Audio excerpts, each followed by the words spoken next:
All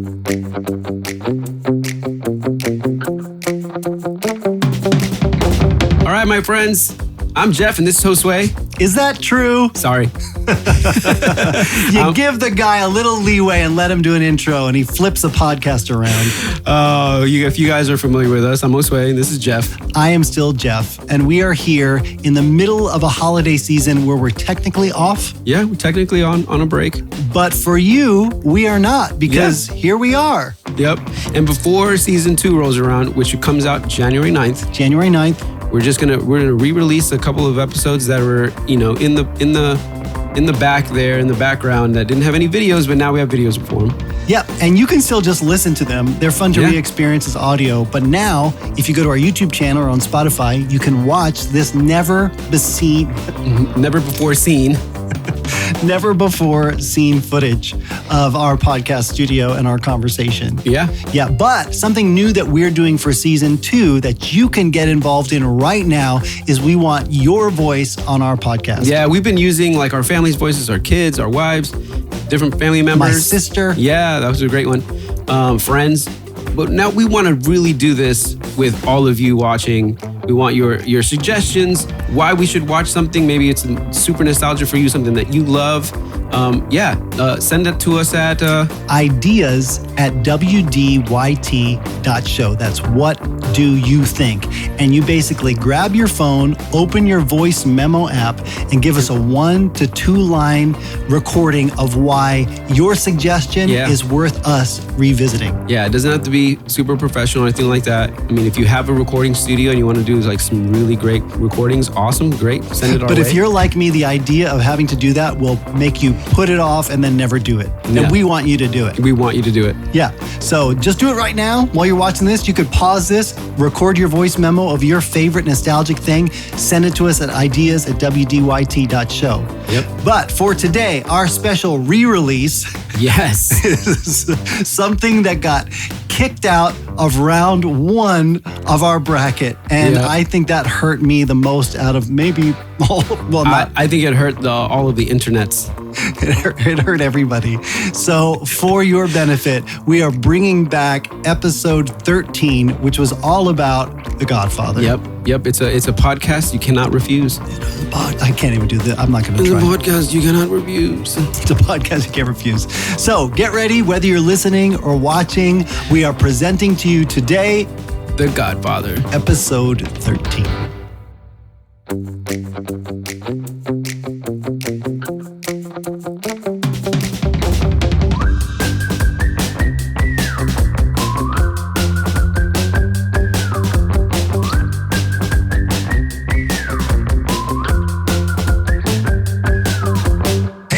Welcome back to What Do You Think of This? We are revisiting the best things from our past to let you know whether they're the best thing for your future. I am Jeff Abiad. With me is Josue Escobar. What's up, everybody? Hey, we're back. It's podcast day again. Yep, happy podcast day. I enjoyed eating all that food last week so much. It was really good. And watching it back. Well, I don't know if it was all good. It wasn't all good. Some of it was great. Yeah, the Jell-O, though, was great. And afterwards, finishing it off was pretty good, too. Did you guys finish all those bananas? Yeah. Did the kids like it with the bananas? They did, yeah. Well, today, we have an amazing movie to talk about. We're talking about The Godfather. After that, I do have a couple things to go back to for closing the loop. And then first, today, I have a quiz that is sort of Godfather inspired. That's going to be really great. Okay. But we're talking about Test Kitchen, and it made me think because yesterday, so usually on Sunday mornings, because I get up early, I will have some overnight oats that I prep in the fridge the night before. I don't know. Do you eat breakfast much on Sunday mornings? Sometimes. I mean, on Sunday mornings? Yeah. Oh, no. Yeah. Hardly ever. No. I know. And then we're going. Yep. So usually I'll try and pack something. So I prep my overnight oats in the fridge, really simple, grab them with me and go. And then yesterday morning, I wasn't as involved. So I was actually doing some editing backstage pretty early and I was really hungry. My metabolism has been going still since this juice thing.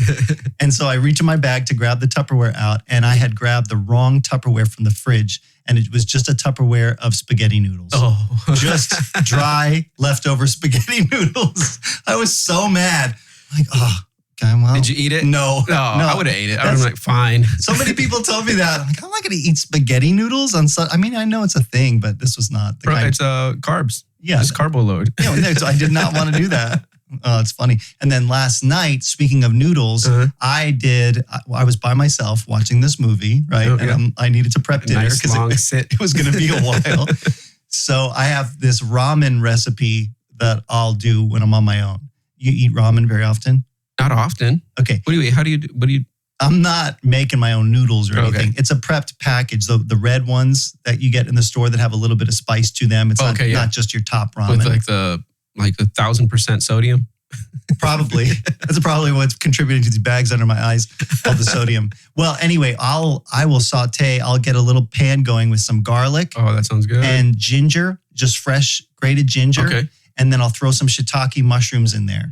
And at the same time, I'm boiling broccoli on another thing, just a little bit of broccoli. And then I'm making the ramen. And then once it starts boiling, I'll just dump the mushrooms and the garlic and all that stuff in there. Wow. Let it do its thing. Yeah. And then usually my broccoli is done. So I'll put it in the base of my bowl. But while the ramen finishes, the very last thing is I will crack an egg in the ramen and I'll throw the noodles on top and I'll just let it sit for about a minute. Yeah. And I'll just pour all that over the broccoli, a little bit of basil, some scallions on top, squeeze a lime. I'm getting hungry right now. What about the packet? Oh, it's in there. Yeah. A little bit? Or the whole thing. The whole thing. Okay. Throw it all in there. All the sodium. I would probably do like half the packet. Would you? Maybe. I don't know. I'll make it for you sometime. Because like the way you're making it, you could also just make your own seasoning. It's true, but the seasoning it comes with is really spicy and really good. True. And that's why I would say like half and then the rest of it, like maybe your own, a little extra salt, pepper, garlic. Yeah, I could. I'm just not. Ugh, that sounds so good. Committed because it already takes a long time. And I can only make it like every once in a while the kids will be home like, oh, Dad, can you make me one? I'm like, well, yeah. It's like my coffee process. It will take a half an hour. Yeah. But then when I'm done, you can also, if you want, just throw some cheese on top, whether that's shredded cheese or if you want to just throw some slices of cheese on there. What? I will usually do some shredded cheese. It makes my chopsticks a mess. Oh, I bet. Yeah. That would mess me up, the cheese. Oh, that's true. Yeah, don't do that. I did it last night without the cheese and it was awesome. I came home from church and immediately took a nap because I didn't sleep well the night before. Oh. I don't know if maybe it was because, the day before I finished watching this movie and it was still in my brain. Yeah. But I took like a 2-3 hour nap, woke up super hungry, and I made myself a steak. Just I'm going to make a steak. Yeah. That's like what adulting is, I just feel like having a steak right now. Seasoned it really well. Actually, I normally do a reverse sear. So we'll put it in the oven at 250 degrees for like 25 minutes. Yeah. And then take it out on a really hot pan and sear it until I get a nice crust. Yeah. This time I seasoned it. I gave it a sear first and then stuck the whole thing in the pan in the oven at 250 degrees for 15 minutes. And I got to say, either way you make it is great. But man, did it hit the spot. Yeah. Because I hadn't eaten anything all morning. Is that all you had or did you have anything with it? Okay, so prior to that, my wife went to Mary and Vivian's house for lunch after church. I was just like, hey, I'm too tired. I want to hang out, but I didn't sleep well. I want to just go home, take a nap. My wife comes home while I'm cooking the steak and she's like, Mary packed you some leftovers, butter chicken so and rice. Good. So my appetizer was butter chicken. This is the greatest meal ever. Hard to digest though. Oh yeah, it sat in my stomach all night. So good though. You must not have slept good that night then. No, I slept like a baby last night. Yeah. Oh, that would have messed me up. It was so good. I still had like rice on the plate and then just put the steak right there next to it and finished it off. It was delicious. Man, yeah, now I just want to do another test kitchen. That was my only meal all day yesterday. Well, I could have given you some spaghetti noodles. Yeah. I just threw them out. Or you could have made some spaghetti sauce. I feel like now I got the tutorial of how to make real authentic Italian spaghetti sauce after watching the movie. Yeah. That's fun. So I have a quiz idea that's inspired by The Godfather because I don't know if you know this, but it's referenced a lot in popular culture. Oh, after watching the movie, I realized how often I hear things of The Godfather in things. Everywhere. The music, the music, just lines here and there. People are quoting it. They don't even know they're quoting it. They're not admitting that they've probably never seen the movie and they're Yeah. still quoting it. Yeah, exactly. So I thought because it's going to be hard to get you to guess this, we're going to do this password style, which means I'm going to try and get you to guess the piece of pop culture with just one word. Okay. So if we can't get it in one, I'll give you another. And you basically have to guess the TV or movie or whatever it is that references The Godfather based on my one-word hints. Okay. Okay? All right. So Let's do it. We'll start with number one here. Star Wars. Yeah. Do you know which one? Episode If you think of 5. I guess it could be, but it's episode 6. Oh, which 6. works for us. But what do you think it is? What do you think the reference is? I'm going to tell you. Oh, it's when he's telling him that he's his father, like in the... Oh, that's what I was telling you. Okay, yeah. here, let me explain the system here. The word is not necessarily in relation to the scene. So what they reference in Return of the Jedi, Jabba the Hutt was actually inspired by the Godfather's Luca Brasi. Oh, really? Yeah. And you know how they garroted him, they choke him. She chokes Jabba the Hutt. The way he, dude. Yeah. So that's pretty cool. Yeah, George Lucas gave him the idea after suggesting that Princess Leia strangled Jabba the Hutt with her chain. That's awesome. Yeah. Okay. That blows my mind. Here's my next one-word hint. Again, Okay. the word doesn't necessarily mean the scene or whatever. Simpsons. Yeah, The Simpsons. And apparently there are a ton of Godfather references. Oh, yeah. But the biggest one that it referenced here in the thing that I was reading, it says Bart gets ambushed by snowballs in a shot-for-shot remake of Sonny's shooting. Getting shot. Wow. I don't know if I can do this one. That was a pretty brutal scene. I know we'll get to it, but man. Okay, here's another one. Newman. Seinfeld. Do you know the episode? It's actually called Don Kramer. Oh. When Kramer gets invited to be the Godfather. Yeah, because Elaine and Jerry, you're out. Yeah. Kramer's And at the end of the episode, they just slowly close the door. Yeah, you know? like that. So funny. Man, maybe this one I can get by just naming an actor. What were we going to say? No. Oh, Clooney. George Clooney? Yeah. But what movie? Yeah. And I'm not sure if I know Clooney movies that well, other than These are like the ones you know. There are 3 of them. Well, now I guess there's 4 and about to be 5. Yeah, the gambling movie. Yep. Come on.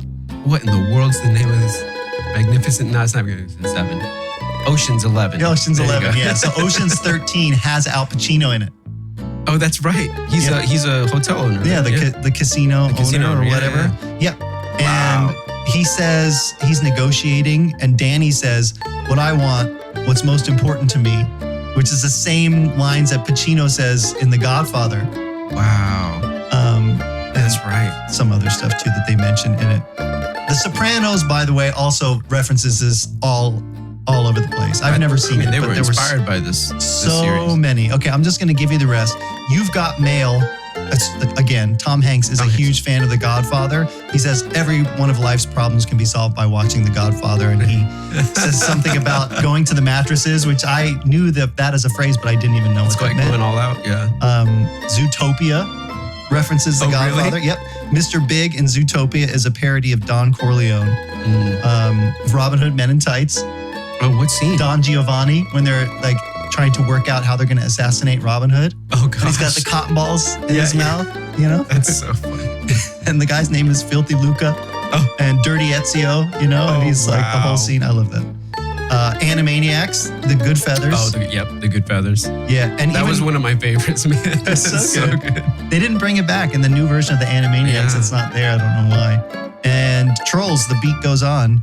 It says there's an episode called Neighbor War. We haven't watched this one in our house yet. I haven't watched it either, yeah. But Sky Toronto wakes up to find Cooper in his bed in a parody of the Horsehead scene. Oh, yeah, that was insane.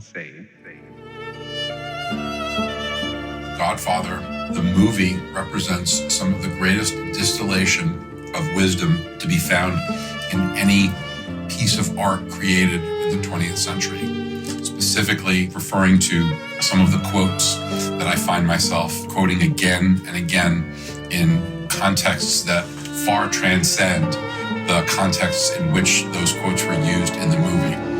As an example, when talking to medical students about how difficult it is to get into medical school given the thousands and thousands of applicants for the hundreds of spots, I explained to them that it's not that their resumes weren't good enough. It's just business. Okay, this movie came out in 1972. We were not alive. Yeah. And it's based in 1955, 1940. It's like 40s to 50. Yeah, 40s to 55. Right? Second World War, whatever, that era. Okay, had you watched this movie growing up? I think I watched it like 1.5 times. I've seen it once all the way through, and then like friends at a friend's house or something, they were like watching it. And like, you came in halfway in. Like, oh yeah, I've seen this. This is great. Da, da, da. And then like, yeah. So I haven't watched it all the way through. This was the second all the way through sitting. This one, I have a vague recollection of having this at home in like the multi VHS pack with like the gold, labeling or whatever in our closet. But this is not like a kid appropriate movie. VHS is like a cassette tape version, like, when you like old music. It's a reel of film. Wind and you it up. Plug it in. Yep. You have to rewind after you finish watching it. Be kind. Please rewind. This is in our house though. So yeah, we had these 3 tapes or however many cassette or VHS tapes it took. Yeah. And it was in the collection on our shelf. I maybe watched it once that I remember as a kid, but I don't know, in my teens somewhere. Yeah. And then it was a movie that my parents were like, we probably shouldn't just have this out. And I think my dad just like hid it in a closet somewhere or something. Cause I didn't want us watching it all the time. I mean, it's not terrible. What age do you think it's okay to let your kids? I mean, my kids are like preteen, early teens. And I still felt like Amanda thought, she's like, you guys would probably be fine, but it's not even it's just a little too, you know what I mean? It's not too real. Yeah.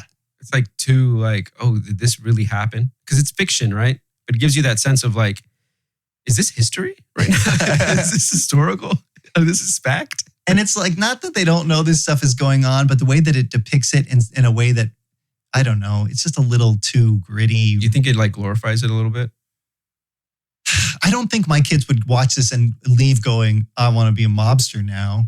But I don't know. It just kind of exposes this world in a really good way. It's what the movie does really well. But I don't know. I think you probably need to be a little later on. Every parent's different. I think also too every kid's different. The I don't know if it was appropriate then, but the racial slurs now too. Oh yeah. I don't know if that's something I want to.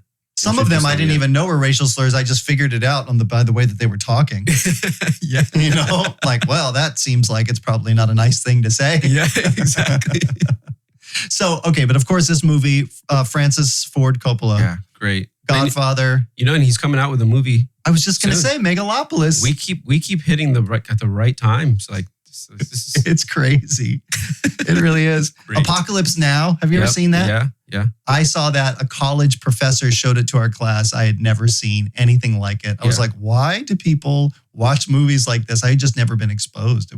So that's another one I've only seen maybe once. Yeah. I think I've seen that one like once also too. Yeah. So I've seen clips, obviously. I'm pretty sure we saw all of the Godfather movies at my house, but I don't remember them. Yeah. No, I don't remember. Is it 2 more after this? There's 2 more. Yeah. I haven't seen 2 or 3.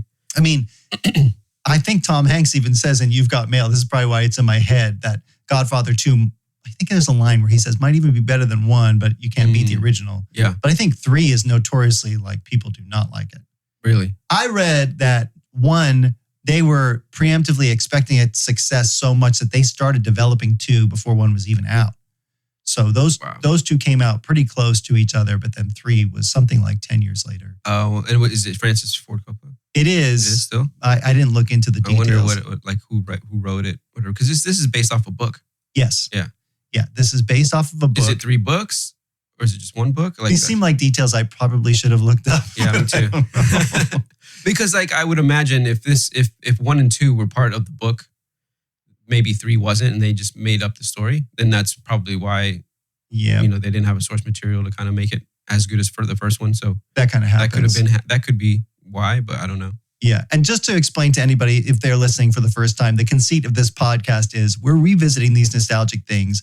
we're not going to give you every single detail about the movie. We're going to tell you about our experience. Yeah. So, because I am sure there is so many, obviously, references about The Godfather, but analysis of these movies. Oh, there's podcasts that other podcasts just breaking down this movie in detail. And how it makes you feel, all that kind of stuff. And I like to think of you and I, Josue, as the audience score on Rotten Tomatoes, but maybe a little bit more down to earth.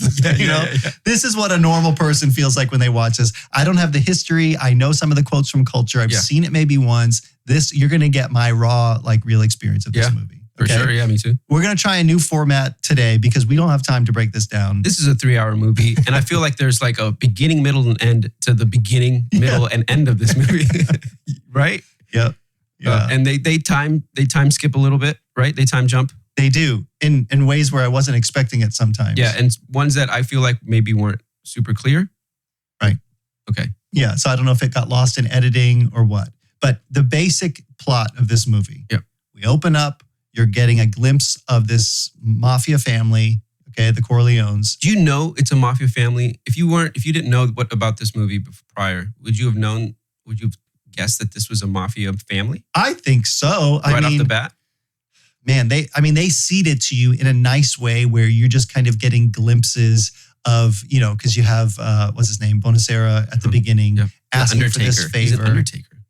And again, I feel really tempted to really get into the weeds here. I'm not going to. I know, it's so good. He kind of but really hints at what they do and even asking him for a favor. Yeah. In a way. So you don't even get the violence until later in some of these things. And it just hits you and you're like, oh, whoa. They were just talking. They all seem so nice. They're just dancing and singing at the wedding. And now. Yeah. I'm like, I really want to go to an Italian wedding. Yeah. And then, but it was. This looks like a good time. He's so soft-spoken. He's kind. He's got a cat in his lap. That's why at first I'm like, oh man, okay, they're establishing that it's he's a good guy. Okay, he's a family man. I'm getting the vibe. I know that this is a mafia. He's asking him for a favor, like you do with a Don. I don't know if you've ever asked a favor of a Don. I've never. Me neither. I really I'm just trying to put myself in his shoes with the guy because I'm like, he's trying to get this thing done for his family and he's talking to him, but he doesn't know what to say. And of course, Godfather is offended because he hasn't come to him in the way that he expected. And I'm feeling like, oh yeah, you never invited me to your house for a coffee. Yeah. What in the world? You're asking me this favor now? So anyway, come to me on the day of my daughter's wedding. Yeah. And it's they're establishing okay, this is a powerful dude, but right away you're not like, oh, he's not violent. He's got a cat. I read the cat wasn't even in the script, wasn't planned. It was a stray cat on the lot of the movie studio that Brando just picked up. And the cat was so happy, it purred so much that it messed up the recording. So they had to re-record some of the lines. Because I was watching it going, he's great. This cat is great. And I can't believe that. Yeah. It's some of the best stuff sometimes is just happens. So anyway, you get the whole glimpse of this family. His daughter's getting married and you're getting a sense of who he is as this mafia family. Yeah, right away you're like, oh, I like this family. Yep. And then his son, Michael, who's played by Al Pacino, is coming back from war. And then you're getting him. They call him a war hero. Yeah. The family's proud of him. He's got some sort of, awards on his. He brings his girlfriend. Who is Diane Keaton?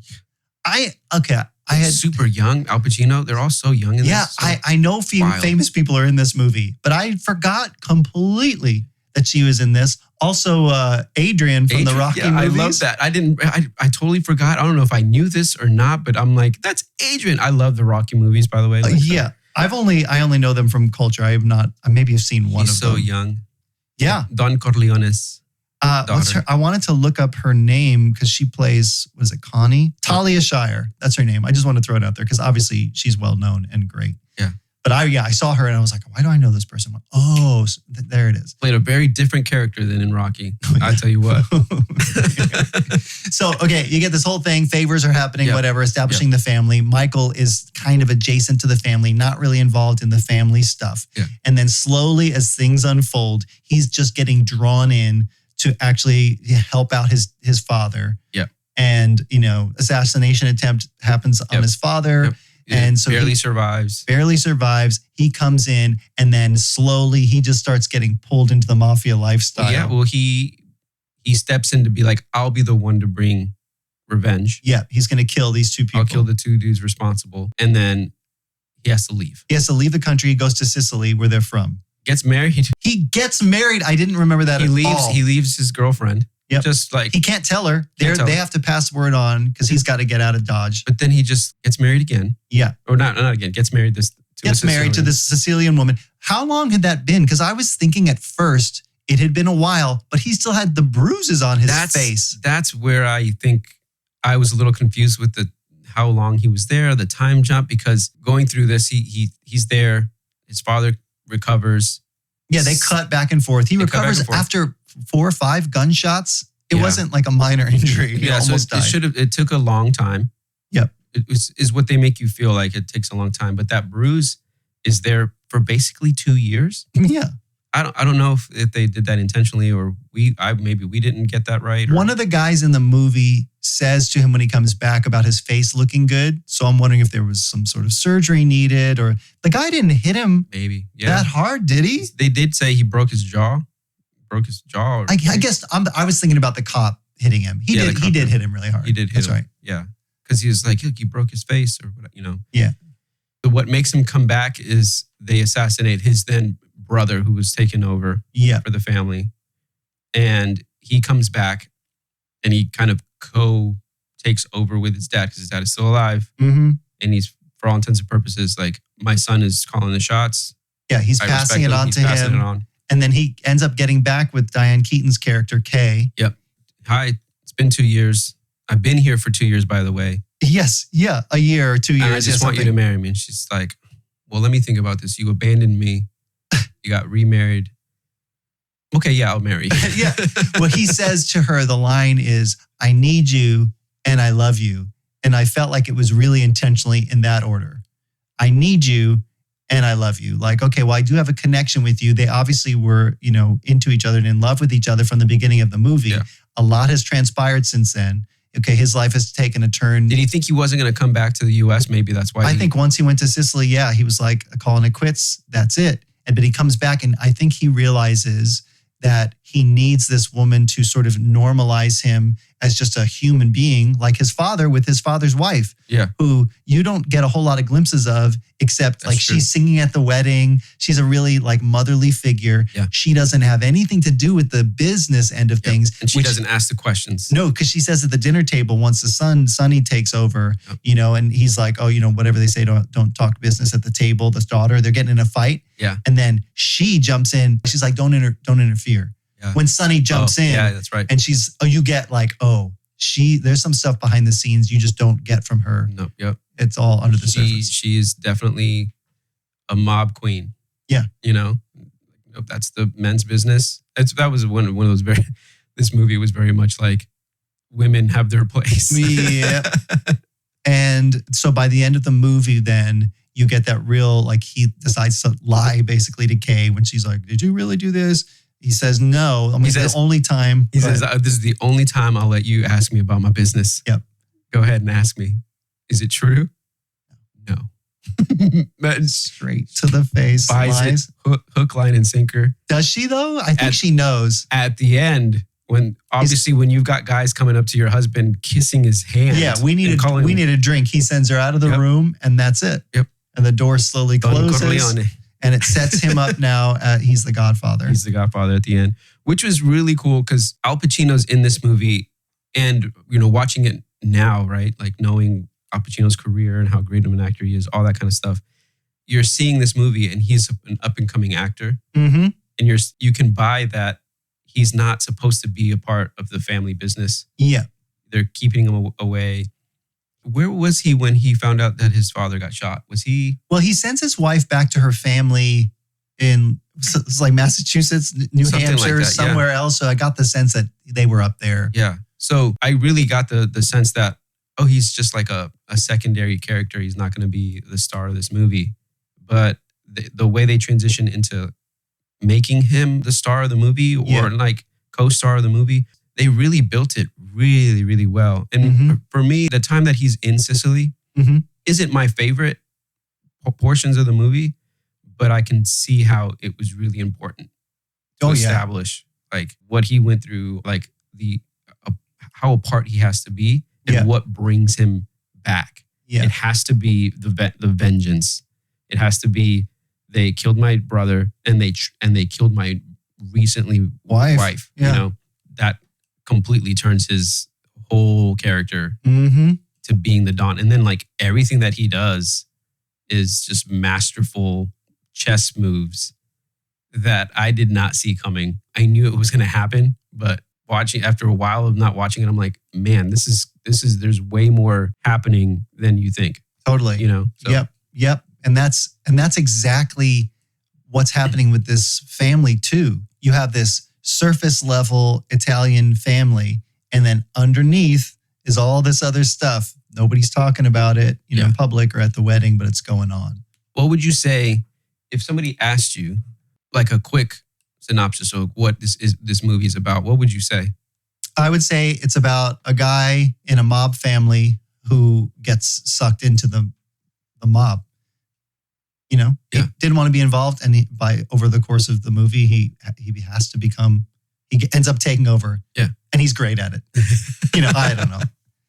Yeah, I think if you ask me that same thing, I think the movie is about family and family loyalty. Yeah. And the steps you have to take to kind of maintain honor and order and peace in your family. In that sense that not like the violent way, but like it felt very family oriented.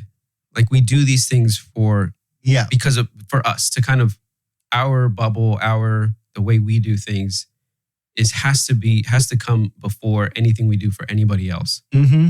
And even what things that we do for somebody else, now that opens the door for them to do something for us eventually, like the favors. That's the whole thing. And I think that's why they set it up like that from the beginning, where people are coming to him for favors like that. And you get his desire immediately for people to approach him as family, the Godfather element, which is the whole thing.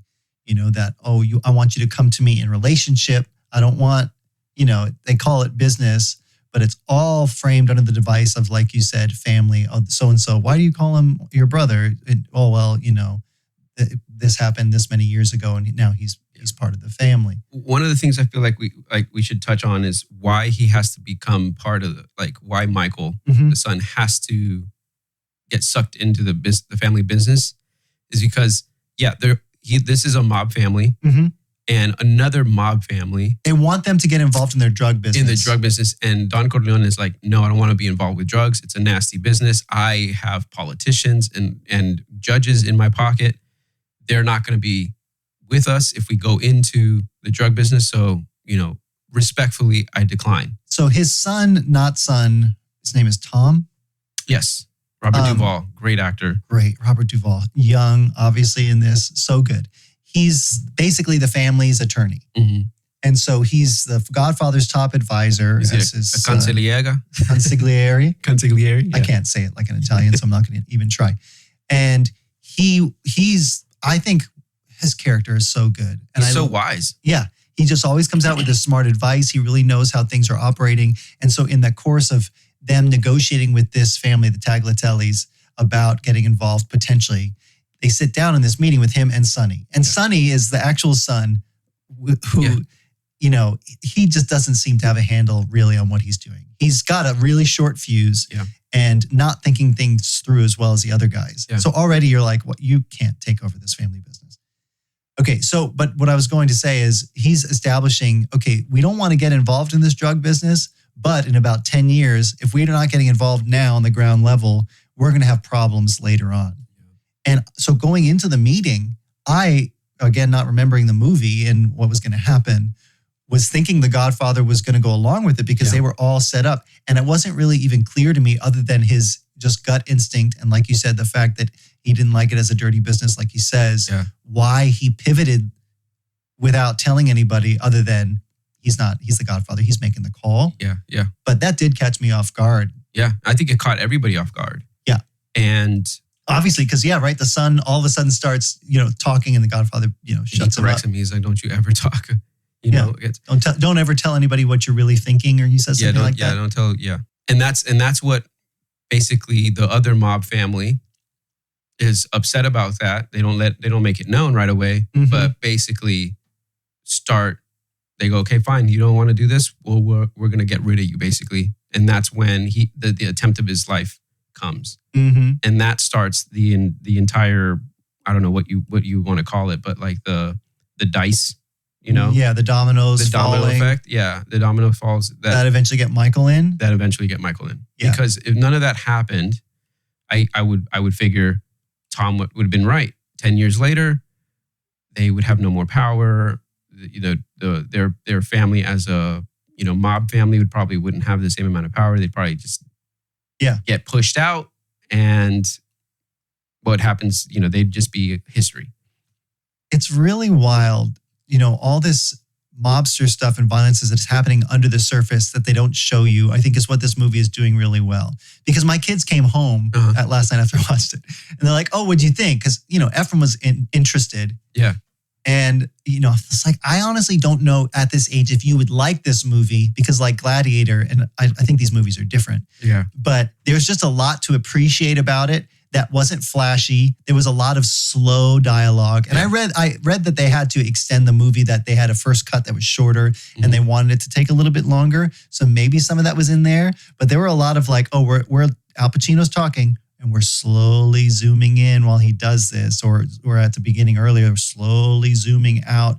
We're taking time to really slowly develop these things so that when we show you something, we've been talking about it, but there it is. Yeah. And I just think it does that very well, but on a way that I don't know if the kids would appreciate so much. Yeah. You know, but now, and I read that, so that first scene where Michael comes back and him and Kay, which is Diane Keaton and Al Pacino, are talking. First of all, there was all these extras and they were all just ad-libbing in the background, whatever. Yeah. But their scenes were filmed at night.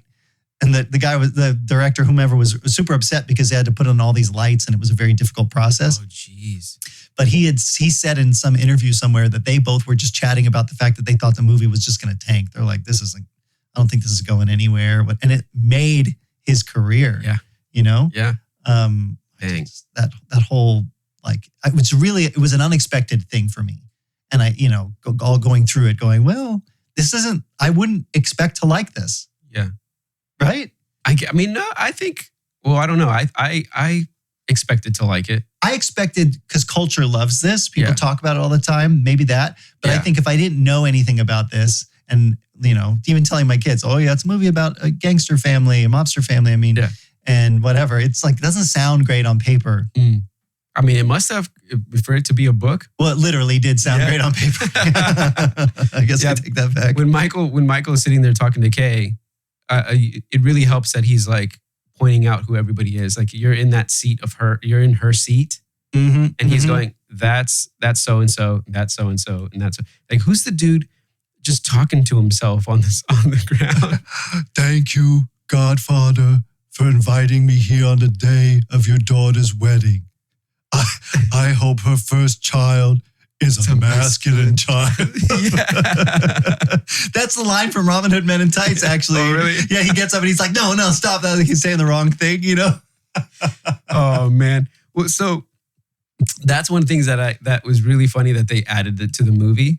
They had to establish the fact that, like, he invited the muscle, like, who's not part of the family. I only use you to do all the dirty stuff. He respected him enough to be at his daughter's wedding. But then at the same time, the muscle is like, this is pretty crazy that he's inviting me because I'm just the muscle. Yeah. Like, I shouldn't be here.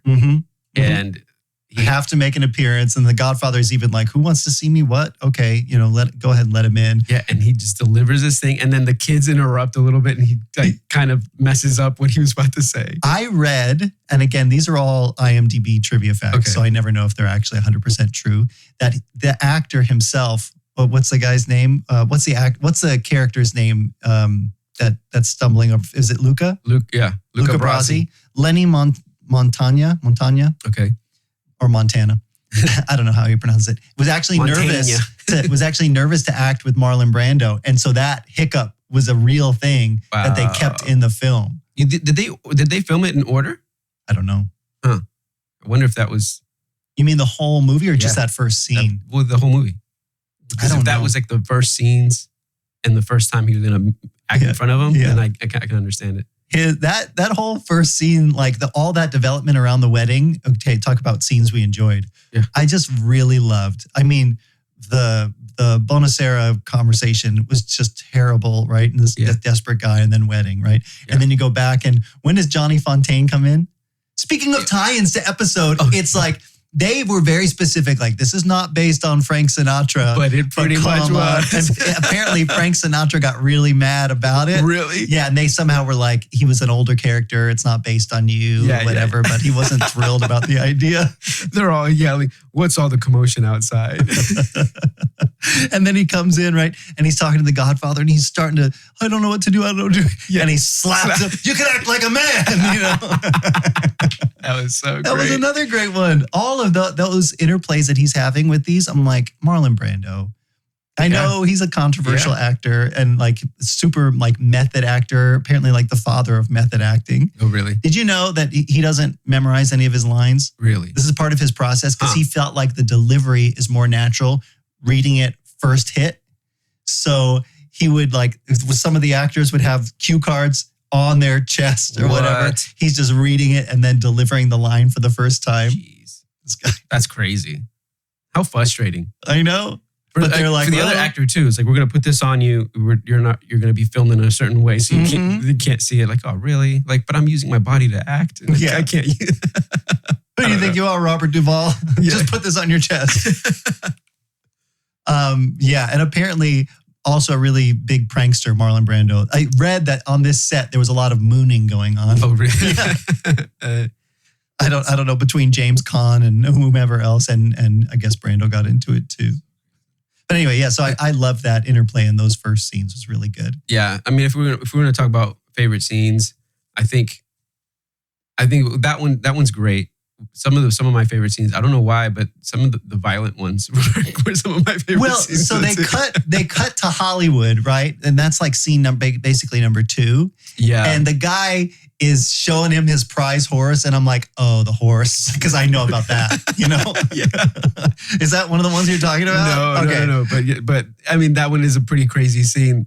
Like, just the blood. The way that guy was sleeping though too. His head was on the headboard of the bed, like way pressed up against him. Like, that can't be comfortable. I didn't know what was going on. And then there. I see the blood on his shoulder, you know, on the because he must have been moving around and whatever, pulling the sheet up, and then he's slowly it was really well done, and also it made me think, because again, that was the first violence you've really seen. It was really cool how they established like the whole synopsis of like how my dad, you know, how Don Corleone, I love saying his name, Don Corleone, makes an offer that someone can't refuse. Yeah. Right? That whole story. And then you see Tom go and make this dude an offer. Yeah. And the offer you can't refuse because it's a dead horse. Your prize stud head in your bed. Yeah. And then and that also though, you were saying, Family Guy, you're at this wedding, they're talking about stuff, really brutal stuff, but it's all kind of under the surface. But now I'm thinking, who sawed off this horse's head? When did they do it? How did they get it done? You don't get any of that. You don't get any of that. You just get that he's powerful enough to get that to happen in a day, in a sleep. night. Yeah. Because he says, okay, cool. Don Corleone likes to have his bad news delivered the very same day. Immediately. So he leaves. Yeah. So not even 24 hours goes by. Nope. And you have a dead head horse in your bed. Like, that's some that's some scary stuff. And you're like, of course, if that happens, I'm doing whatever this dude asks me to do. Yeah, I'll kiss his hand. Because he had no clue. Yeah, but what are the violent scenes that you're talking about? Okay, like so when they shoot him up at the end, or so I like the fact that the way they make like the different chess moves, the different like cause and effect, right? Because like Sonny is a hothead. You can tell he's losing, you know, power. He's just all over the place. Like this war is going on, and he can't get around it. And his sister's husband, Carlo, he hits his wife. He beats on his wife. Yeah, and we already know this. He goes back to him, beats him up. Don't ever touch my wife. He loses it. He loses it. He just wails on him. A couple of those punches he definitely missed. Did you see that? Yeah, exactly. So they established that, okay, he lost it. He beat that dude up. So hit him with a trash can. Hit him with a trash can lid. In the Like, street. Oscar the Grouch came out and was like, I wouldn't even do that. But you get the idea that Carlo sets Sonny up. Yeah. Because his sister calls, he beat me again. I'm going down there. I'm gonna kill this dude. Mm-hmm. He stops at the toll booth, and the toll guy drops the coin. Yeah. Ducks, doesn't come back. The Tagliatelle family come up and just, how many bullets? Gosh, I don't know. I can't believe he stood up. I was like, how did you get out of the car? Yeah. You should be dead. That's probably, I don't know why it's my favorite scene, but it's like, you idiot. You didn't know that you were getting set up. And Tom and all of them are like, what are you doing? Don't go. Like, wait, you're going to go out by yourself. Like, take people with you. Like, you don't know the situation. And you're like, you don't get it until very, very late in the movie where Michael gets Carlo killed. Yeah. Because he realizes you set up my brother to get killed because you didn't like the fact that he beat you after you beat his sister. Ridiculous. But it also establishes why Michael had to be the one to take over the family. Yep. Because the Godfather at the beginning, Don Corleone, he knows what he's doing. Yeah. You said chess moves. Yeah. He knows the pieces. Tom knows what's going on, but he's not the genetic heir to this, mobster empire. Sonny, he's just all emotion. He's all whatever. He can't control his impulses. The power has just gone to his head. Maybe. Well, but even at the beginning, he's not faithful to his wife. Yeah, he's just doing whatever he feels like doing. He's very impulsive. He's very much like Quintus in Gladiator. Yeah, or I was going to say, or Robin Williams. He cannot be Caesar. He is not a moral man. He's definitely not a moral man. He didn't. Anyway, and then also the other son, who's the driver, when he drives and his father when he gets shot, that guy is obviously not competent.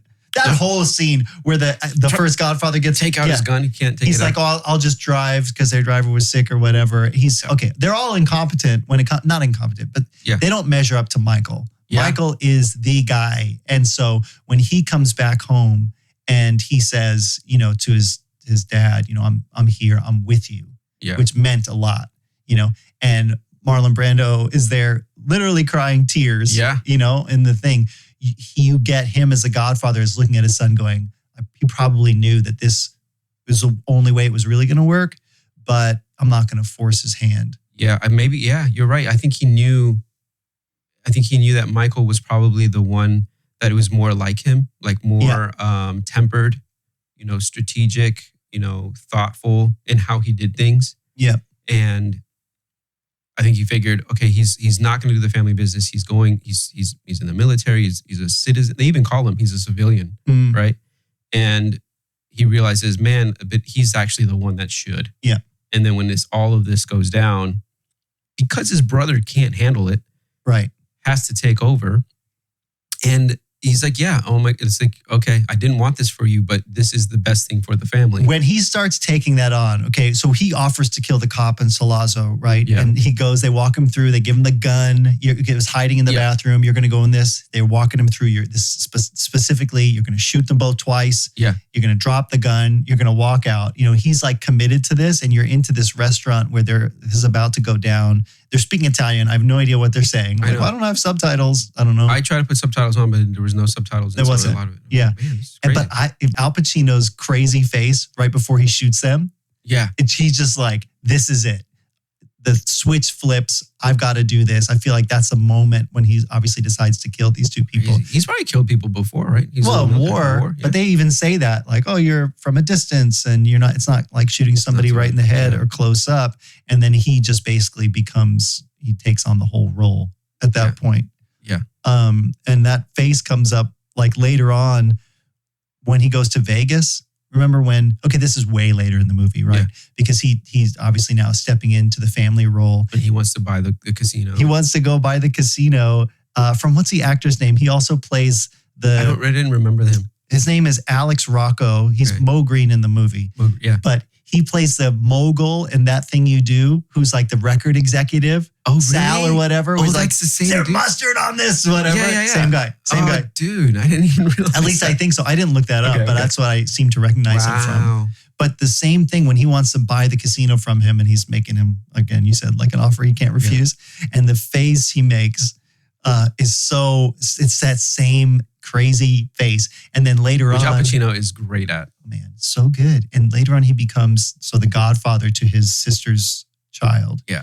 Right before all the craziness goes down at the end. And that whole thing where they're like baptizing him and it's going back and forth between, do you believe in God and his son, Jesus Christ, and the Holy Spirit? Yep. I'm like, what do these people think they're baptizing their children into? Yeah.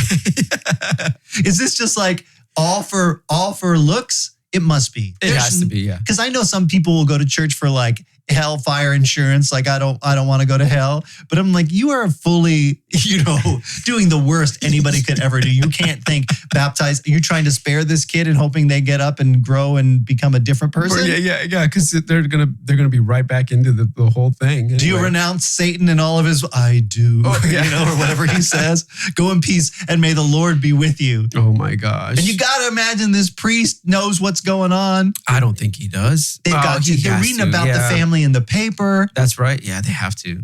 They've got to know, and still, oh man, that's insane. I didn't think about that aspect of it, but yeah, they're very complicit in all of it. Yes, very much so. Man. But that was one of those things too. Remember the way they set up Michael to go and kill the dirty cop, and what was that guy's name? Salazzo. He's going to take you somewhere where you feel safe. Uh-huh. All these things, right? They set that stuff up.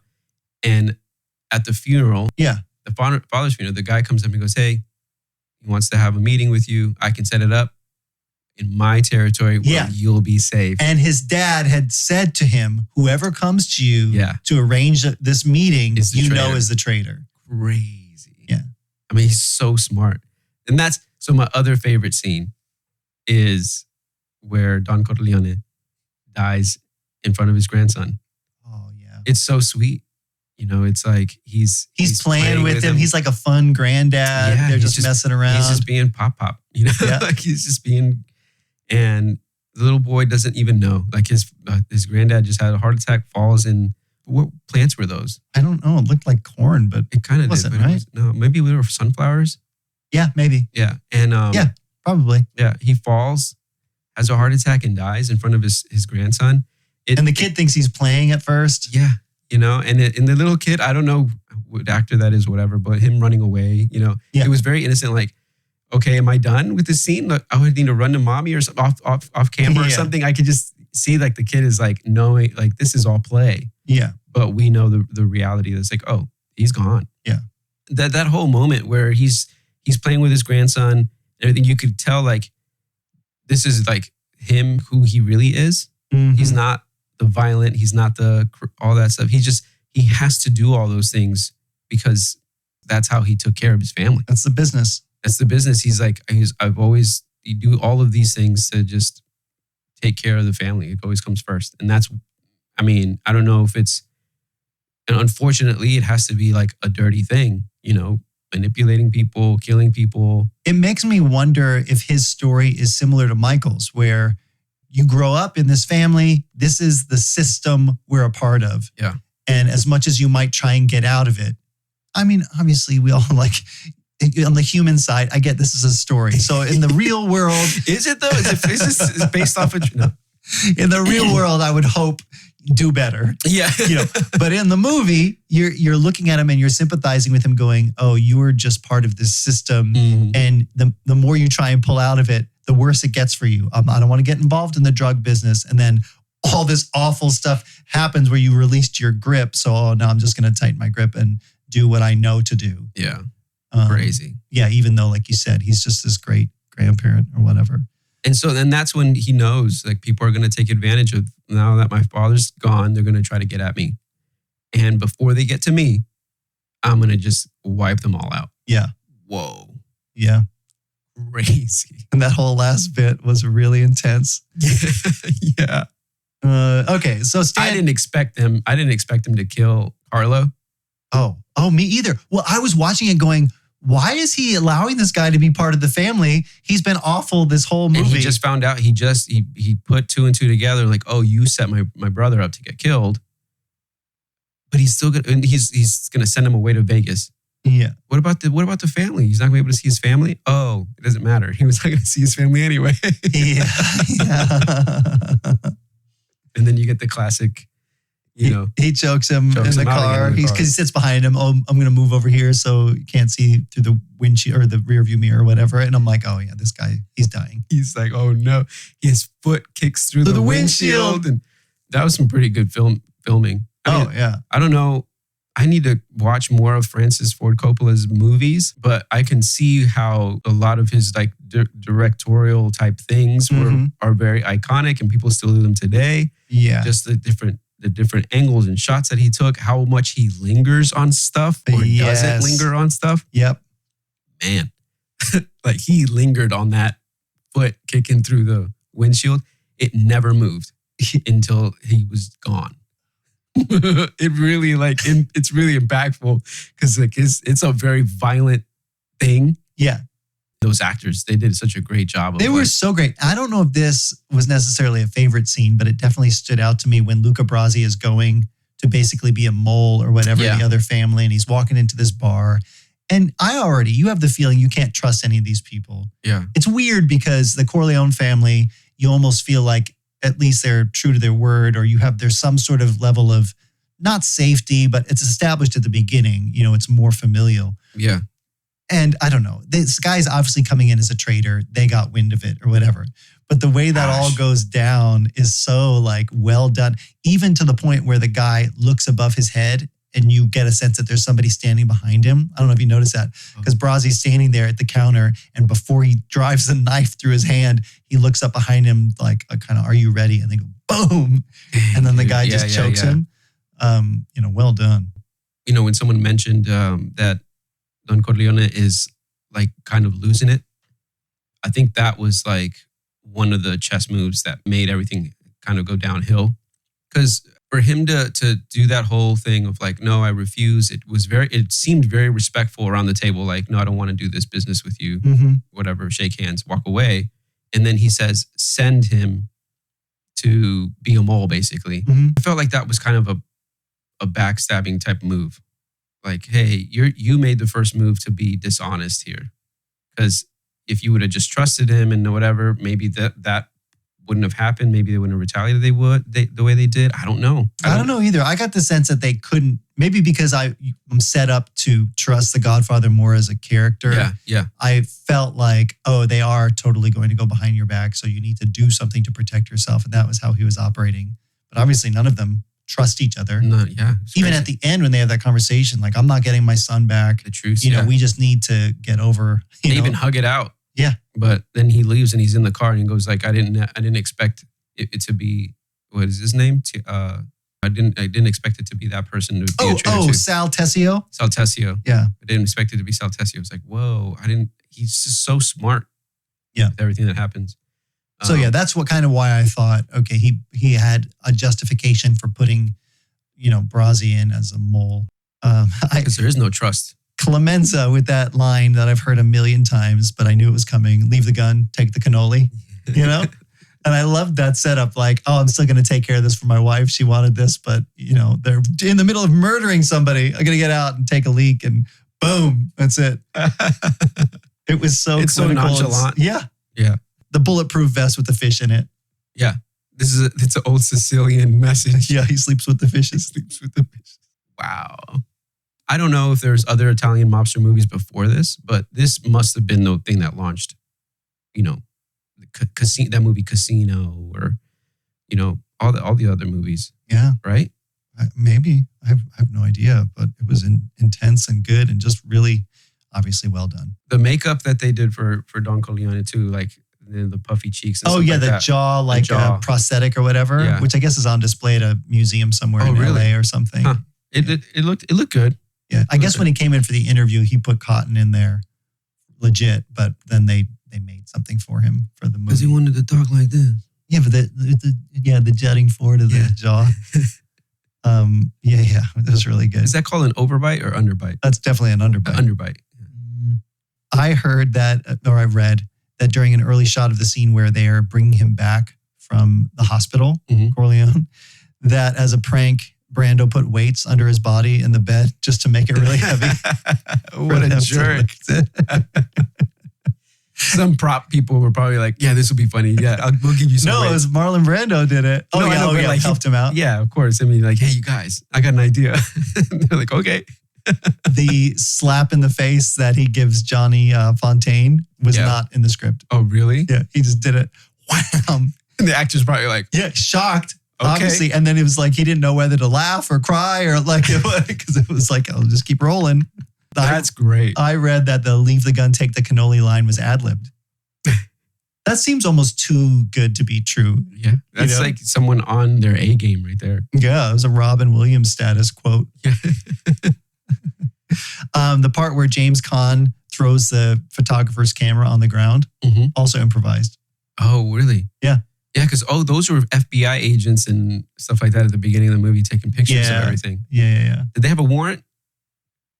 No. Because they're like, give us, stop, whatever. And I think he waved something at the... I think he waived his FBI credentials. Yeah. And then they knew, okay, Dang it, you have some sort of jurisdiction to be out here on the street. Dang. A little note that I saw in production, if you look at the car bumpers are wood. And because during the war at that time, people actually took metal bumpers to use them for the war effort and had to put wood bumpers on all the cars. Oh, wow. So that was just to be accurate for the era. That's cool. Yeah. That's really cool. That's a cool detail. I wouldn't have thought about it. But yeah, I think those details really make a big difference. Yeah, because movie. it's filmed in the 70s. It takes place in the 50s and 40s and 50s, and it feels like it. Yeah. It really feels older than it is. Okay, so the movie's 52 years old. It feels like it's 70 years old. Yeah. It doesn't look like 70-year-old movie, but yeah. No, yeah. Was the one that I watched said, I think it had been remastered or something.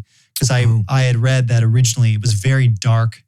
Like all the scenes were filmed so dark intentionally to give the vibe of this dark underbelly for this family. You don't really get a sense for everything that's going on. I think I probably watched the remaster too, because I don't remember thinking it was super dark. Me either. I could see everything pretty well. Yeah. Technology. Technology, yeah. Well, Josue, what do you think of this? I think it's a pretty great movie. Would you recommend anybody watch this? Who do you think this movie is for? That's a good question. Do you think your wife would like it if she sat down and watched it? I don't know. Because there's parts of the movie that I think she'd be okay with. And there's other parts where, like, I think the things that would really, really kind of get to her are obviously like the violent, the killing stuff, right? And then the scene where that dude is fighting his wife. Oh, it's pretty awful. Yeah. That's pretty bad. Anything that depicts something like that is like, Those are the things when we were talking about like not being for kids, obviously, but those, where it feels a little too real. Yeah. But I mean, in the sense of like, in the storytelling aspect of it, I think she'd be intrigued by the drama.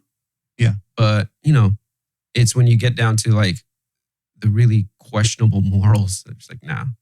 So I think if somebody who doesn't mind some violence, some like bursts of action, and likes a pretty controversial, like on the edge of like morals, like whatever, like good and bad morals. I like being on the edge of morals. That's a good quote. Let's quote that. I like being on the edge of morals, good morals. I think would enjoy it. I mean, if you're into suspense, drama, something, honestly, well written. Yeah. Well, and that was the thing too, that a lot of the screenplay was almost directly out of the book. Multi-dimensional storytelling. Yeah. I think it's great if you're interested in that kind of stuff. And that's why, and I had read, and I don't know if it actually went out this way, that Coppola put the author's name, wanted to say The Godfather, whatever, because he pulled so much directly from the book. Yeah. Which I've never read, but. Yeah. If you're into things like today, if you liked Gladiator, you're gonna like this type of movie. If you're watching stuff like Game of Thrones or that kind, if you watch Sopranos, this is right up your alley. You think it's definitely got a different feel. Okay, so I've not watched those two things. Yeah. I know sometimes I will avoid things that are overly dramatic, or I don't want to sit for a serious, like, whatever. This is not my cup of tea. I would rather just watch something fun or funny, or every once in a while. I don't like putting myself in that place. But this I finished and was almost like, I could watch that again. Crazy, right? And it was long. Yeah. It wasn't a short movie, but I liked it. It was really, the pacing was very, I don't know, varied. The pacing was good because it was like, in some moments I felt like, oh, it's moving along pretty quickly. And then others, I'm like, oh, they're taking their time. Mm-hmm. I think it's very much like real life. Yeah. In that sense of like pacing is, life isn't just go, go, go all the time. Yeah. Guys, we're just all here. I'm making some spaghetti sauce, that whole thing. Yeah. So what can that's all I can really say. That's how I feel like. What can I say that people probably haven't already said? But, if somebody's interested, if the idea is intriguing to them, go in knowing what it is. But man, I think it's definitely valuable and worth the watch. It's crazy, again, right? Yeah. Like, duh. Yeah, we all knew you were going to say that. Duh. Yeah. But I don't know, because I'm around people all the time, especially in a church context, who watch a limited amount of things. That's how I grew up. I was telling you, like, this was in my house somewhere, but we didn't really watch it. Yeah. So that was sort of, there was a small sandbox of things that you were maybe engaging with. And so there might be people that just don't watch stuff like this. And I think if it's remotely like, maybe it's worth giving this a watch. And maybe you watch it and go, yuck. I feel gross. But I didn't feel like that watching this. Yeah, because there's almost like a gentleness to the story. Yeah. Underlying that you're like okay with for some reason. But like if you really take all that out, you're like, this is just a bunch of people being angry at each other, wanting power and killing each other. Yeah. But it doesn't feel that way. And showing very clearly why this is not good. You know, you don't want to be mixed up in this lifestyle. So I think it portrays it in a way that is good and brings in humanity, and that family element and all that stuff is just well done. Yeah. So big. And you get a lot of Italian slang in this. Oh my gosh. So much. Big thumbs up for me though. So I wonder if about that meat sauce recipe, if we're going to have to work that into the next test kitchen. Yeah, I'd be down. What does he eat in the restaurant? Oh yeah. Get the veal. It's great. Oh, man. Yeah. And then I don't know if I've ever had veal. I've had veal. It is great. Yeah. Well, the veal I've had is great. And legit Italian food. Because we all have versions of spaghetti we make for our kids. Yeah. That's easier or whatever. But when relatives and stuff who made like homemade sauce, and that's just right now, my palate is lighting up just thinking about it, because that stuff is just really great. I mean, for our next test kitchen, Chow is right down the street. We can just get a little something and bring it in. Next week. Some lasagna. All right. Well, big thumbs up from me. Yeah, me too. Yeah, The Godfather, everybody, is a good movie. You should watch it. And you've probably, even if you haven't watched it, you have definitely seen and heard parts of this movie. Yeah. It is everywhere. Yeah. And if somebody has sent you a dead fish in the mail, watch out. Yep, with a piece of clothing of a loved one that you know. Somebody's sleeping with the fishes. All right, before we end today, let's close the loop. It's like a snake eating its own tail. Episode 11 was Mrs. Doubtfire. We all remember. We talked about the song Walk Like a Man. Walk like a man, talk like a man. That was by the Four Seasons. We're talking about who this song was by. Frankie Valli. Yeah, Frankie Valli and the Four Seasons. Man, I don't think I've ever listened to them. Well, apparently they're one of the best-selling musical groups of all time, Josue. No way. They've sold an estimated 100 million records worldwide. They wrote the song Sherry. Sherry, Sherry, baby. Oh, what? Okay. That's them. Can't Take My Eyes Off of You. Can't take my eyes off of you. Yep. I think that's the one. And be like heaven to touch. Yep. I want to hold you so. Oh my gosh, really? Big Girls Don't Cry. Big Girls Don't Cry. Cry. They don't cry. Grease, the title song from Grease. December's, wait, I have December, but it says December 63. I don't know that song. Let's end on Grease. Okay. They're popular people. Anyway, That's crazy. we were talking about I didn't know that. Yep. Frankie Valli. Look him up. Wow. And episode 12, classic Sinatra. Uh-huh. I still went back and I listened to it again. Yeah. Oh, it was so good. It's on rotation. We've mixed in with different things I'm listening to now. And you had mentioned this in the episode about wondering if he was like Michael Jackson in the way that he was particular. Uh-huh. And you were exactly right. I looked it up and I sent you a track. It's called Memories of You. And Yes, it's on his that's right. session takes. Yeah. And then it's the last track on the album that's called 2020. It's a 2023 album, that's called Platinum. And it's arranging just a bunch of his tracks put together. But this one had a behind the scenes of him working with the band, Whoa. stopping. Hey, why don't we hit this? It was very particular. Yeah. Yeah, because I remember seeing that that last movie documentary of Michael Jackson where he's telling the guy. The monitor mix. Yeah, well, the monitor mixing, but the other one where he's like, no, I want it to be bop, bop, bop, bop, bop, bop, not bop, bop, bop, bop, bop, bop. Yep. And it's like, wait, there was a difference between those two patterns? Like, what? And there, and he's just so in tune to that kind of stuff. Yeah. So yeah, I'd imagine he was like that too. Yeah. Crazy. It is crazy. And, it shows in the music, but not in his demeanor. Yeah. Like he's not coming across as a real, whatever. He's doing all that so he can just be like, hey, I'm Frank Sinatra. Yeah. Yeah, because I mean, that's very much like the Corleone family. Yeah. There's all the stuff is under the surface, but what you see is only the Godfather. Act like a man. You can act like a man. Also, which we established in this movie as well, Sicily, as you said, is part of Italy. I mean, we had gotten there on the episode, but I just want to make it clear that we know it's right there at the edge of the boot is Sicily. And it does seem like a rather nice place to maybe spend a summer, get married to a woman who's like a shotgun or whatever they said. Man, when she got exploded in that car, I knew it was coming. That guy that trader like looks at him and goes away. Yeah. He immediately knows what's happening. This is it. No, don't do it. And then I kind of paused it after the car exploded. You can see the dummy that they used in the scene. Oh no. It's like, wow. Oh man. So what are you thinking lately? What are you guys into right now? Well, we just finished this. We went back to it. I think I mentioned it before, but this show called Trying. Yeah. We finished it. Such a great show. The last 2 episodes, I felt myself a little frustrated with how they were writing some of these things. Mm-hmm. It was just, this doesn't feel realistic. When somebody does something and you're just like, they're setting themselves up for like just, oh, you're lying, you're not doing, just tell them the truth. And you can see that, the drama is going to happen afterwards. Someone's going to find out that you were actually trying to cover this up. I'm like, why would they do this? This is so outrageous. Why is she acting this way? But then they finish off the last episode to play all that off in the way I didn't expect. I saw some stuff coming.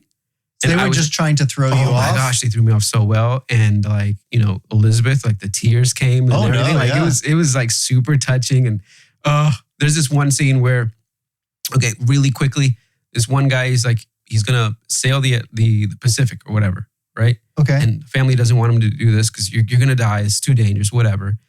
Finally, they get him not to do it. He's like, fine, I won't do it. And he's in the car on his way back home, but he sees his daughter's drawing of him of like, he's my hero. Like he's holding the world, And that's what inspired him to like do this thing. It's like, I want to do something that really is like, powerful or something that I know I can't do. Like this is a big endeavor. I want to do something in my life. I want to sail the open seas. And he sees this while he's driving on the ground and he wants to bend down to grab it. And right? It's the same thing we thought, like, oh no, like they had mentioned prior, like it's not, you don't have to worry about him sailing. It's the guy on the street in the car you have to worry about. Come on. Right? I'm like, why did they set you? They're like, they set me up to know that something bad's going to happen. And now I'm like, he goes down and you hear and it cuts and it goes back to the other family. You're like, what happened to him? You're like, oh man. And then later on, you see like the text message, the missed calls and missed text messages from the friend of the family trying to reach the wife. And finally you see like him at the door because she hadn't seen the messages. He's at the door and you're like, oh my God, she's going to tell him that he died. And then they don't say anything. They cut to a boat and he's rowing. Oh. He survived, he lived, and now he's out in the Pacific. And what he was trying to tell his wife, the friend, was, hey, he actually went back. And so I kind of saw that coming. Elizabeth's like, oh no, he's died. He's died. This is going to be crazy. And I'm like, I don't know. That seems too easy. He probably survived and he's on the boat. And I was right.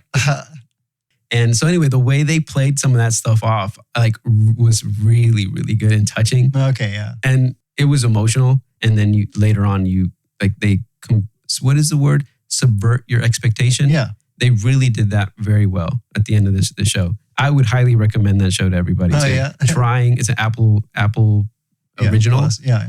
It's so good. It's really, really good. It's really wholesome. It's like family oriented, like heartwarming, funny, like really funny. Yeah. Speaking of knowing what's happening, so we keep talking about Rings of Power because in real time. Well, I don't know when people are listening to this, so it's probably a little bit after. But we just hit the first episode this season where I was like, all right, okay. You know, like I kind of know where a lot of this is happening, and you're pulling a lot of direct quotes and reliving scenes, and the last one was just a little bit boring. From the book? Or movies where they're like pulling stuff out and putting these words in the mouth of somebody else. Oh no. You know, and it's okay. But I'm still like having fun being in the world of it. But some of it this last time was like, it felt like a filler episode. So I don't know how many are left in this season. I paused watching it because I think you met them. Yeah, your friends. You were saying going back to it. Yeah, they're watching the first season. And then they want to come and watch the second season with us. Mm-hmm. I don't know if Elizabeth would join or not because she's not a huge Lord of the Rings fan. But she'll be in the other room watching The Godfather. Who would she more identify with? Kay? No. But yeah, so I stopped. I think I stopped in episode 3. Yeah, I think where I don't even remember what happens in each episode. The Gandalf character. Yeah, I guess the Grand Elf. Oh yeah. Yeah. So So I'm looking forward to finishing that whenever they're ready. We'll see where it goes. Yeah. I have some faith that they've been putting so much money into it that it'll a little bit come back around. Yeah. One of the biggest story things that intrigues me a lot about that movie is the Numenor. Is it Numenor? Numenor. Yeah. Yeah. I like that story. Me too. I'm more interested in like that whole storyline of how we get to my gosh, why am I blanking on his name? Oh, Aragorn? Aragorn. Yeah. Actually, speaking of, imagine this. We have time to watch other movies. I don't know how. The other night, I was with the boys because Lucy was at this band event, and we watched Star Trek Into Darkness. Okay. Yeah. Remember that one with Khan and, all Benedict Cumberbatch? Yeah. That was great. Queen Muriel from Rings of Power, the one that goes blind. Yeah. Spoiler. She's in Star Trek as just a San Francisco woman where the ship is crashing down into Earth and it cuts to somebody's reaction. And just real quick, I'm like, Amanda, was that Queen Muriel? She's like, what? I'm like, no, I couldn't. And I looked it up and her credits on IMDb just says San Francisco woman. That's hilarious. Isn't that crazy? She was just in it. Wow. We also recently I watched for the first time Godzilla X Kong. Oh, yeah. Yeah. Okay. The New Empire or something. Yeah. Terrible. Yeah, the kids wanted to watch that. Mine too, and I'm like, okay, I'll watch it. They love it. I like King Kong. They don't care. They were fine. It was just a movie. They should have stopped at the last one. Oh my gosh. Well, Skull Island. You know, I'm a King Kong fan because we watched some of the original growing up with what's her name, Faye. I was gonna say Faye Dunaway. That's not right. I don't know. Anyway, all the screaming. I remember that being a rental. I remember movie. my dad hating that of the movie. All the screaming. All the screaming. So when Kong started, not the dang it, Peter Jackson. Oh. Not his one, but Skull Island was great. Yeah. I really liked it. And the Godzilla stuff, it was fine. I could take it or leave it. I think you should watch Godzilla, Don't tell me the one with I can't remember not the old one. No. The one in Japanese. Yeah. Yes, Godzilla -1. -1. I Yeah. keep hearing about this. I want to watch it. You should I've watch heard that it's one. so good. Yeah, it's really good. And that's what I feel like I need for a palate cleanser is just one that's actually good. Because this last one, they're just throwing stuff out there. They're not establishing why this exists, why we're giving him a motorized punchy fist and it just fixes his arm. I was going to say Middle Earth. It is middle. It's the middle of the earth. It is. It's just like all this stuff. We're just upside down now. This is turning into Avatar, but it's not. There's so all these crazy. giant apes. There's a little baby ape because isn't that cute? They're just letting this girl run around. Oh, I want to go on this mission with you. Oh, twist Turns my arm out a little bit. prophesied. Yeah, it's like it's a little much. It's too much. It's too much. It's so stupid. When movies like that make a bunch of money and they just want to ride the train of making more money. I mean, that Monarch show that came out, those were... They're just throwing in, I'm not even talking about Monarch, I'm back on Godzilla X Kong. Like Mothra is in this. These things just exist and Godzilla is just going to go and save the day and destroy all of Italy, or whatever. It's just, those movies, it's just a cash cow for action, It's a turn off your brain and watch this and give us money. So take my brain and put it in a cupboard and lock it. I couldn't even make my ramen because I couldn't think. It's just what is happening with this movie? Why are people watching this? Yeah. Oh, so terrible. It's the Mighty Morphin Power Rangers of movies. Remember that every episode would be just you knew exactly what was going to happen. But I'm just here to watch them get in the Megazord and defeat you. Let my monster grow. Did you ever watch the more modern one, Power Rangers movie? No. Came out like a few years ago. I wasn't a super fan of the series growing up. It was on and my brother was more into it. Yeah. And so I've definitely seen enough episodes to know the formula. Yeah. But we never quite got into it. Did you watch? Was it any good? Yeah, the new one. Yeah, it was. I liked it. I'm kind of disappointed that they were not making a sequel of it. Because it was, the kids loved it too. Okay. Yeah, it was, it's not a great movie. It's not groundbreaking, whatever. But it was, I think it was solid. I don't think it was dumb. I'm going to have to create another list because we have all of our nostalgic movies. Yeah. But that other night when we ended up watching Star Trek, we have a window of time that's long enough to watch a movie. Let's watch something and then trying to agree on something I just need a couple standbys that I know we're going to hit because it was so much time just scrolling like, nope. Oh, yep. And the kids, of course, it's like going to the grocery store with them. Oh, let's watch that. Or let's watch that. I'm like, nope, not going to do it. I'm not committing, 2 hours to watch this terrible, Nope, exactly. We haven't watched, anyway, I'm not going to even get into it because I want everybody to let us know what you think. Yes. Let us know what you think about The Godfather, of course, or about future topic ideas you might have. We'd love to give you a mention. You can reach us at Godfather at wdyt.show.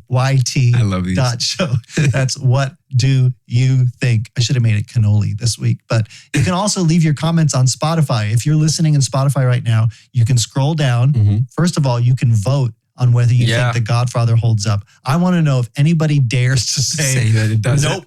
And only if it's authentic. Don't just go out there trolling us in the comments. Yeah. But really, I want to know if people think that. And, you can let us know in the comments if you have ideas.